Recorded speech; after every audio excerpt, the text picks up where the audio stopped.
Bismillahirrahmanirrahim. Assalamualaikum warahmatullahi wabarakatuh. Perkenalkan, nama saya Ayu Lestari. Tujuan saya membuat video ini untuk memenuhi tugas dasar-dasar ekonomi dan bisnis Islam. Adapun judul tugas yang saya ambil yakni Dialektika Ekonomi Islam.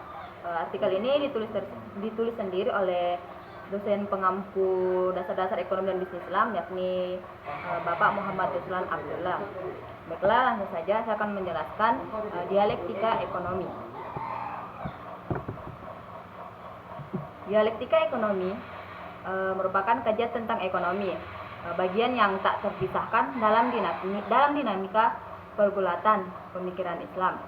Sebagai sebuah agama paripurna, Islam tidak pernah menentang dan berlawanan dengan konsep ekonomi selama masih dalam aturan dan norma yang digariskan dalam Al-Quran dan Sunnah. Hadirnya Islam merupakan penyempurnaan akan konsep ekonomi yang telah ada. Kendati demikian, konsep ekonomi Islam bukanlah merupakan sebuah ilmu ekonomi dalam dekade terakhir ini. Ekonomi Islam merupakan sebuah nilai-nilai yang hadir bersama hadirnya Islam itu sendiri ke muka bumi. Baiklah, selanjutnya, ekonomi Islam bekerja sekuat tenaga untuk mewujudkan kehidupan yang baik dan sejahtera bagi manusia. Tapi sekali-kali Islam tidak setuju kalau kehidupan ini dijadikan tujuan akhir. Islam hanya setuju kalau kehidupan ini dijadikan tangga untuk mencapai kehidupan lebih tinggi dan lebih kekal. Ekonomi Islam adalah ekonomi yang berlandaskan kebutuhan. Ia bertitik tolak dari Tuhan dan memiliki tujuan akhir pada Tuhan.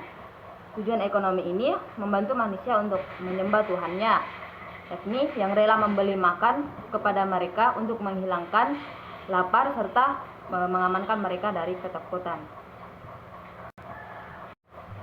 Baiklah, selanjutnya yakni kebutuhan ekonomi dan etika ekonomi Islam.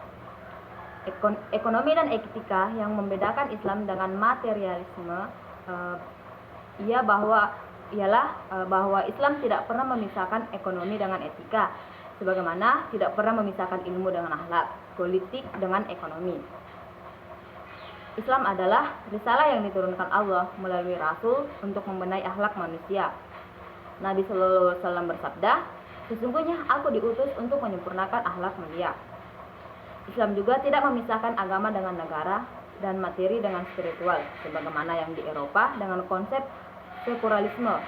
Islam juga berbeda dengan konsep kapitalisme yang memisahkan akhlak dengan ekonomi. Manusia Muslim, individu maupun kelompok dalam lapangan ekonomi atau bisnis, di satu sisi diberi kebebasan untuk mencari keuntungan sebesar-besarnya. Namun di sisi lain, ia terikat dengan iman dan etika sehingga tidak bebas mutlak dalam menginvestasikan modalnya atau membelanjakan hartanya. Meskipun ada kesamaan timbulnya penyebab kegiatan ekonomi, yakni jasa, namun cara manusia dalam memenuhi alat pemuas kebutuhan dan cara mendistribusikan alat kebutuhan tersebut didasari filosofi yang berbeda, maka timbullah berbagai bentuk sistem dan praktik ekonomi dari banyak negara di dunia. Perbedaan ini tidak terlepas dari pengaruh filsafat, agama, ideologi, dan kepentingan politik yang mendasari suatu negara penganut sistem tersebut, sehingga menjadikan pola dari perilaku ekonomi manusia menjadi bervariatif.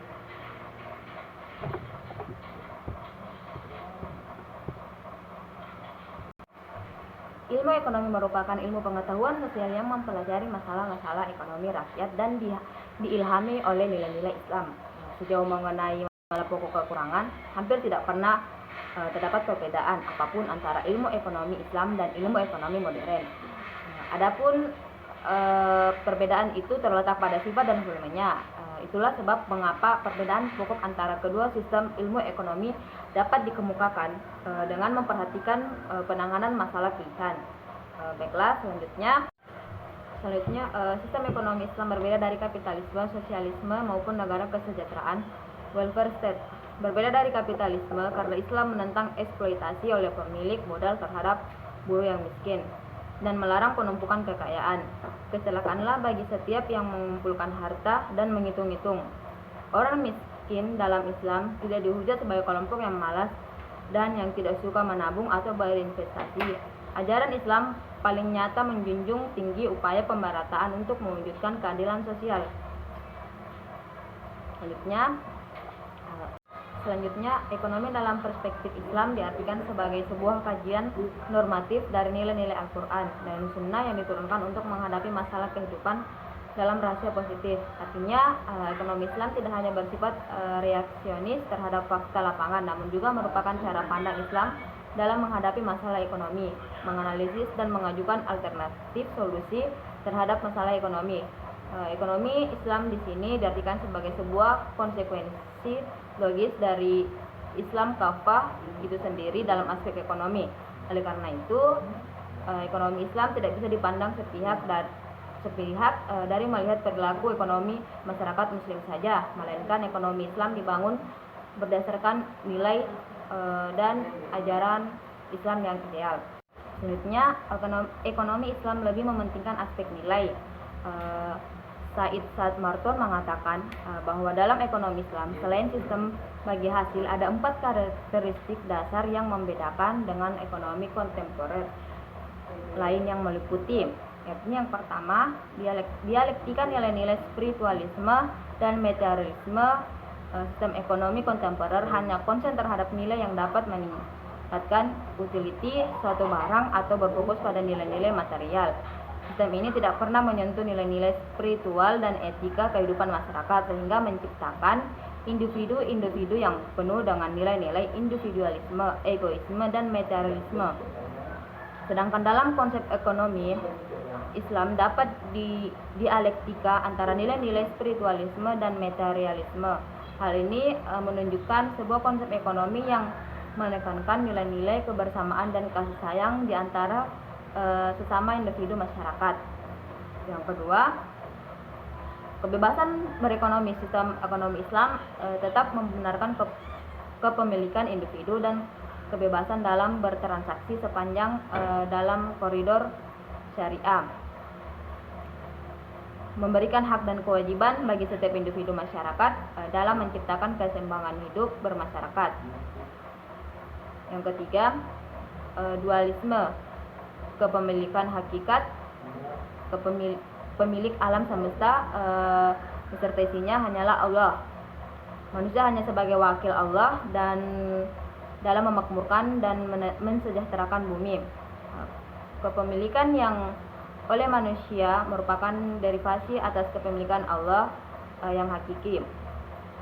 Untuk setiap kebijakan ekonomi, manusia harus senantiasa berlandaskan atas dasar kemakmuran bersama.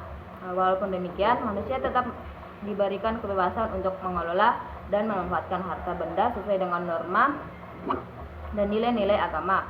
Selanjutnya yang keempat, yakni menjaga kemaslahan individu dan masyarakat. Konsep kehidupan ekonomi yang terdapat dalam Islam senantiasa menjaga kemaslahatan bagi individu dan masyarakat.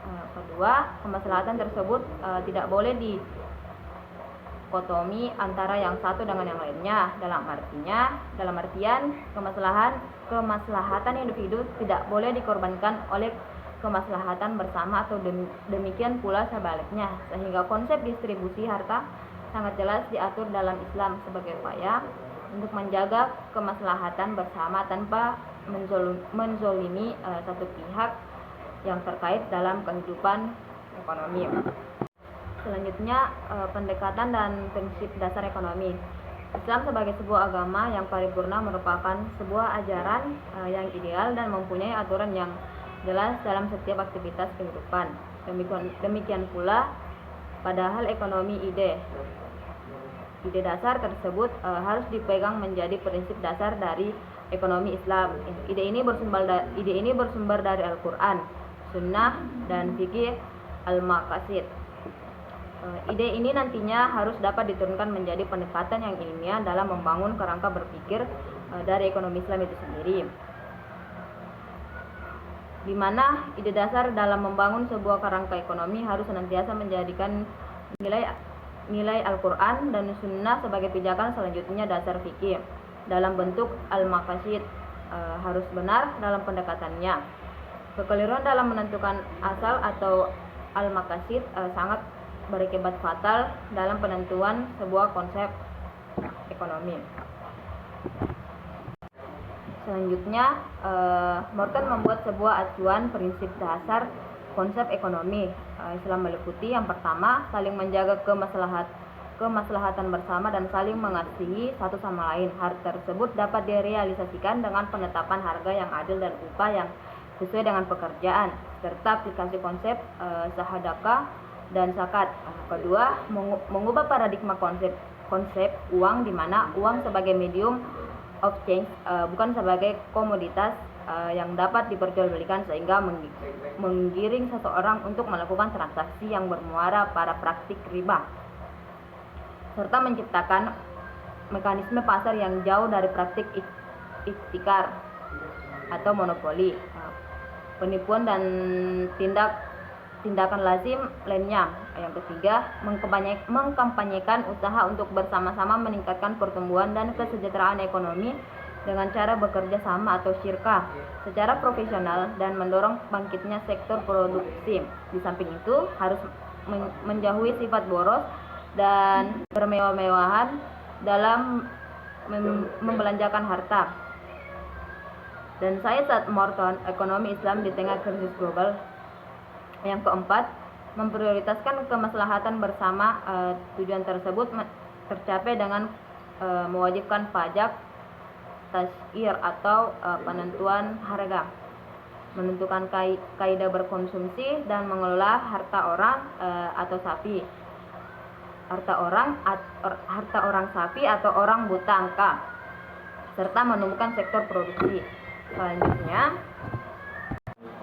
Selanjutnya, Adi Warman Karim menyatakan bahwa konsep ekonomi Islam dibangun atas filosofi yang jelas dan sangat kuat dengan nilai-nilai spiritual dan nilai-nilai material. Bangunan ekonomi Islam didasarkan atas 5 nilai universal, yakni yang pertama tauhid atau keimanan, adal atau keadilan, nubuwah atau kenabian, khilafah atau pemerintahan, dan ma'ad atau hasil.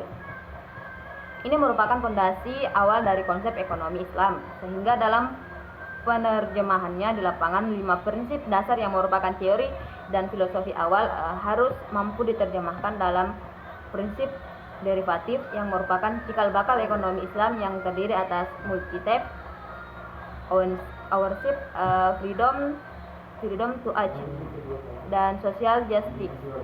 Di atas nilai dan prinsip yang menaungi hal tersebut akan menimbulkan sebuah kemuliaan dan keluhuran akhlak yang merupakan puncak sebuah sistem perilaku ekonomi. Karena itulah yang menjadi tujuan Islam dan dakwah para nabi, menyempurnakan akhlak manusia. Akhlak ini menjadi panduan para pelaku ekonomi dalam melakukan aktivitas dan bertransaksi dalam dunia ekonomi. Selanjutnya, ketika akhlak dijadikan pedoman dalam kegiatan ekonomi dan bisnis, maka akan melahirkan sebuah etika yang luhur dan mulia dalam berbisnis menurut ajaran Islam yang bersumber langsung dari Al-Quran dan hadis Nabi. Misalnya, karena adanya larangan riba, maka variabel bunga yang menjadi sistem imbalan terhadap modal tidak akan diterapkan dalam praktik ekonomi Islam. Sebagai solusi, Islam menerapkan sistem bagi hasil, keluhuran dan keadilan. Hal ini menjadi bagian dalam kehidupan ekonomi masyarakat. Baiklah, demikianlah tadi penjelasan saya mengenai dialektika ekonomi. Selanjutnya saya akan memberikan sebuah kesimpulan yang dimana ini merupakan kesimpulan yang saya ambil dari artikel yang ditulis oleh Bapak Ruslan. Baiklah, adapun kesimpulannya, ilmu ekonomi merupakan sebuah konsep dalam upaya untuk menjawab kesenjangan antara kelangkaan dan kebutuhan. Berbicara masalah ekonomi, ketika didekatkan dengan kajian Islam, tidak akan lepas dengan masalah nilai dan moral, karena Islam tidak akan bisa dilepaskan dengan ajaran Islam itu sendiri. Diuraikan tulisan di atas, setidaknya Dalam penyimpulan ini ada terbagi menjadi 4. Yang pertama, kelangkaan adalah masalah dasar yang menjadikan timbulnya ilmu ekonomi. Yang kedua, bahwa konsep dasar ekonomi sesungguhnya adalah sebuah ajaran yang menjembatani kesenjangan yang terjadi antara kebutuhan dan kelangkaan. Yang ketiga, bahwa dalam tataran aplikasinya, ekonomi Islam itu sendiri akan menjadi multitafsir dalam aplikasi yang merupakan hal yang lumrah. Hal ini karena ekonomi Islam hanyalah menjadikan nilai dan etika sebagai ruh yang mampu diaplikasikan dalam setiap konteks kehidupan untuk mencapai masalah. Yang keempat, bahwa tujuan akhir dari ekonomi konvensional adalah pemenuhan keinginan atau utility, sementara tujuan akhir dari ekonomi Islam adalah pemenuhan kebutuhan dalam upaya menjaga maslahah. Baiklah, mungkin sekian yang dapat saya jelaskan mengenai dialektika ekonomi. Kurang lebihnya mohon dimaafkan. Wabillahi taufiq wal hidayah. Wassalamualaikum warahmatullahi wabarakatuh.